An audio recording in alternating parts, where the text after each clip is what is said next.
Pag tinanong kita kung mahal mo si Jomar, kasagutin mo na totoo. Hindi po. Pag tinanong kita kung mahal mo si Jomar, kasagutin mo na totoo. Hindi po. Hindi po. Hindi po.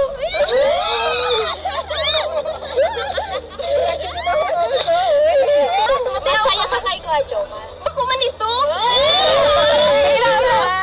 Bukod dun sa crush mo, may crush ka ba iba? May crush ka ba iba? Selosa ka ba? Ay, si Carla ba ay may pinagselosa na? Selosa na. Rank 18, si Kuya Gambo of Carepa.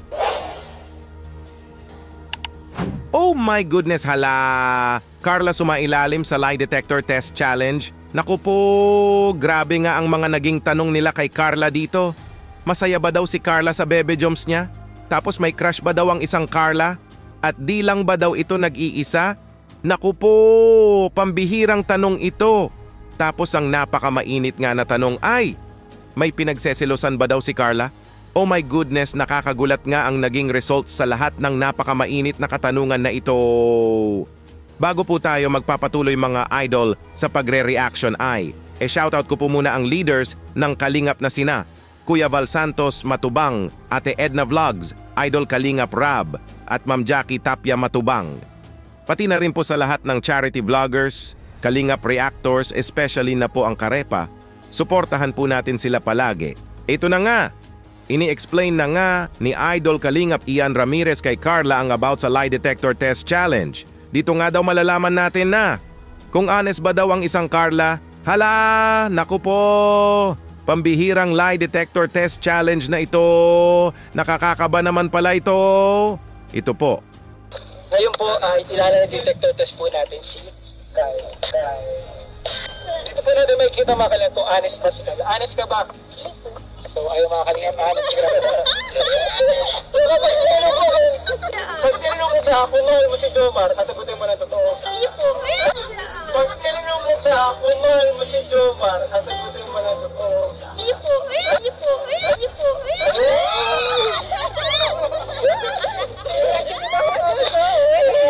Oh my goodness, honest nga daw si Carla. Yan nga ang sagot ni Carla sa naging tanong ni Kalingap Ian sa kanya. Sasagutin pa nga daw ni Carla ang totoo kahit itanong pa sa kanya ang tanong na. Mahal ba daw niya ang bebe jumps niya? Hala, naku po, nakakakilig. Napasigaw na nga lang ang lahat sa kiliiig nang marinig nila ito. Hala, Carla may biglang sinabi. Ito po. Masaya ka ba? Kinakabahan ko sa tanong nito. Kinakabahan ko sa tanong nito. Oh my goodness, kinakabahan daw si Carla sa mga magiging tanong sa kanya. Hala! Paniguradong napakamainit ang mga questions na paparating. Napasigaw na nga muli dito ang lahat sa sobrang saya. At ito na nga, questioning starts na nga. Si Rose Ann nga ang unang nagtanong ng nakakakiliti na tanong kay Carla. Naku po, ito po. So first question is, ikaw sir, may gusto kang itanong. Ako. Isa niya na ako. Masaya ka kay Kuya Jomar. Masaya ka kay Kuya Jomar. Ako man ito. Masaya ka kay Kuya Jomar. In general naman. Masaya ka ba kay Kuya Jomar? Ano naman yung in general? In general. Masaya ka ba kay Jomar? Grabe masaya si Carla kay Jomar. Sana all. Sana all masaya. Oh my goodness, grabe! Oo nga daw, masaya nga daw si Carla sa bebe jumps niya. Wow, grabe! Nag-green light nga ang lie detector dito. Kaya it means nga na, truth ang naging sagot ng isang Carla. Napapasana all na lang sila sa kiliig. Sana all, masaya daw! Wow, grabe! Kitang-kita naman po natin na kung kasama ni Carla ang bebe jumps niya ay super happy ito. Kaya di na po tayo magtataka pa na. Nag-green light ang lie detector. Super happy ang jump car together. At ito, next question na nga. Grabe to. May nagustuhan ba daw si Carla? Kumbaga may crush ba daw ang isang Carla? Alam na natin kung sino ito. Di na dapat pa itong itanong. Pero ito nga ang sagot ni Carla dyan. Next question. Next question. May nagugustuhan ka na ba? May nagugustuhan ka na ba? May nagugustuhan ka na? Ano yun? Parang crush ka na na? Crush. Nag-crush na po si Carla. Hindi ko alam kung sino yun, ha? Kung may shopper mo ba? Ano yun? Artista o ano? Nandito ba? Nandito ba? Isang tao na. Ba't pala question? Nandito ba? Nandito ba? Kilala namin. Kilala. Aday na po ito. Basta tao siya. Mahalaga tao po siya makalinga. So, tawag natin yung elaborate dyan. Like questions lang. Oh my goodness, grabe! Nag-green light nga muli ang lie detector. So it means nga na totoo nga ang naging sagot ng isang Carla. It's a truth.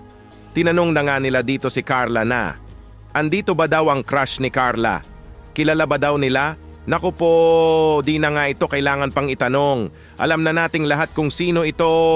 Siyempre ang katabi nito na ang Bebe Joms niya. Wala nang ibang crush ang isang Carla kundi ang nag-iisang Papa Jomar.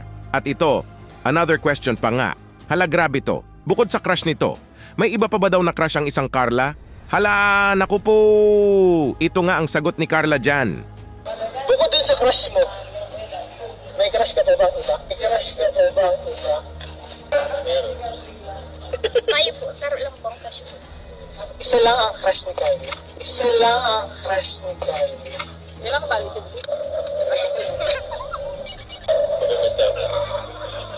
Walang ano. Walang kuryente, no? Walang kuryente. Ano yun? Oh. Error, ano yun? Ano yun? Mali. Lie. Ano? Meron po yun. Hindi nga crush mo. Two or more. Live yan. Lie pala yun. Pero sabi ka naman na to, pinasagot mo na naman ng ano, totoo. Isa nga lang daw ang crush ng isang Carla. Siyempre, that's the truth. Ang Bebe Joms niya lang ito. Kaso nga ay, nag-red light ang lie detector. Naku po, pambihirang lie detector na ito. Liar pala ito. Si Carla na nga mismo ang nagsabi na nag-lie daw ang lie detector at nasabi nga din niya kay Kalingap Ian na totoo daw ang sinasabi niya na isa lang ang crush niya. So it means 100% nag-iisa lang talaga ang isang Papa Joms sa puso ng isang Carla. Hala, Jomcar forever is love na talaga ito. At ito, last question na nga ito kay Carla. Huli na nga daw ito kaya daw ay napakamalupit daw ito na tanong. Naku po, ito po. Last question na. So, i-end natin to sa isang napakalupit na question. Selosa ka ba? At si Carla ba ay may pinagselosa na? May pinagseselosa ba si Carla? Wala. Grabe, confident. Confident pa nga. Ayun o.